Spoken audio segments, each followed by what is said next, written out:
Okay, good morning friends. ఇక్కడ మనం ఈరోజు టర్మ్ ప్లాన్లో ఉన్నటువంటి ఒక ప్లాన్ని మనం జ్ఞాపకం చేసుకుంటూ ఉన్నాం. ఇది టర్మ్ రైడర్. దీంట్లో 2 టైప్స్ ఉన్నాయి మనకి. టర్మ్ ప్లాన్లో ఒకటి రిటర్న్ అవ్వకు, రెండోది రిటర్న్ రానటువంటిది, మనం కట్టిన పైసలు రిటర్న్ రానటువంటిది. అయితే age 42 years, some issued 2,50,000, term 20 years, 17 సంవత్సరాలు పేయింగ్ టర్మ్. మంత్లీ వచ్చి మనకి 1,542 రూపాయలు పడుతుంది. అదే మనకి క్వార్టర్లీ అయితే 4,626 రూపాయలు పడుతుంది. ఇయర్లీ అయితే 9,160 రూపాయలు పడుతుంది. సంవత్సరానికి అయితే 18,138 రూపాయలు పడుతుంది. ఈ ప్లాన్లో మొదటిదిగా మనం పే చేసేది ఎంత? మనం 17 సంవత్సరాలు పే చేస్తూ ఉన్నాము. ఈ 17 సంవత్సరాలు మనం పే చేసేది 3,08,346 రూపాయలు మనం పే చేస్తూ ఉన్నాం. మనం 20వ సంవత్సరంలో మెచ్యూరిటీ అప్పుడు తీసుకునేటువంటి పైసలు, అనగా మనం కట్టిన పైసలు రిటర్న్ ఆఫ్ పేమెంట్ మెచ్యూరిటీ 4,77,500 రూపాయలు మనకి రిటర్న్ వస్తుంది.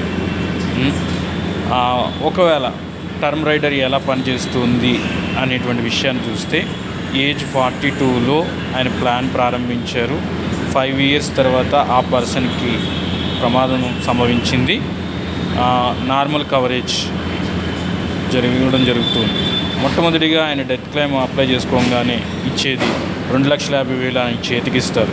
ఒకవేళ యాక్సిడెంటల్ అయితే, ఏబీ రైడర్ అయితే 2,50,000 మళ్ళీ అదనంగా యాడ్ అవుతుంది. అంటే 5,00,000 రూపాయలు వస్తాయి. ఆ తరువాత పాలసీ అక్కడితో ఆగిపోదు, కంటిన్యూషన్ ఉంటుంది. 6వ సంవత్సరం నుండి డెత్ క్లెయిమ్ ఇచ్చిన తర్వాత 1 ఇయర్ తర్వాత మనకి సబ్మిషన్లో 10%గా 20,000 చొప్పున 14 సంవత్సరాలు మనకు వస్తాయి. ఎందుకంటే 20 సంవత్సరాలు ప్లానింగ్ టర్మ్లో మనం 5 ఇయర్స్ అతడు పే చేశాడు, ప్రమాదం సంభవించింది. ఆ తదుపరి మొదటి సంవత్సరం అది ఇచ్చిన తర్వాత ఇక్కడ ఆయనకి ఫ్యామిలీకి 20,000 చొప్పున 14 సంవత్సరాలు వస్తుంది. తర్వాత మళ్ళీ మెచ్యూరిటీగా లాస్ట్లో 20వ సంవత్సరం తర్వాత 2,50,000 నార్మల్ కవరేజ్ ఉంటుంది, 2,50,000 నార్మల్ యాక్సిడెంటల్ డెత్ కవరేజ్ వస్తుంది.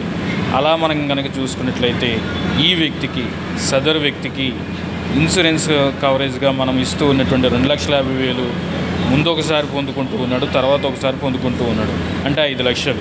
అలాగే 14 సంవత్సరాలు. ఈ 14 సంవత్సరాలు ఒక సంవత్సరానికి 20,000 చొప్పున చూస్తే 2,80,000, ఇక్కడ 40,000 మనం చూస్తూ ఉన్నాం.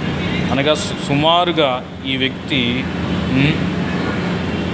6 లక్షల 7 లక్షల చిల్లర ఆయన తీసుకున్నట్టుగా చూస్తూ ఉంటాం.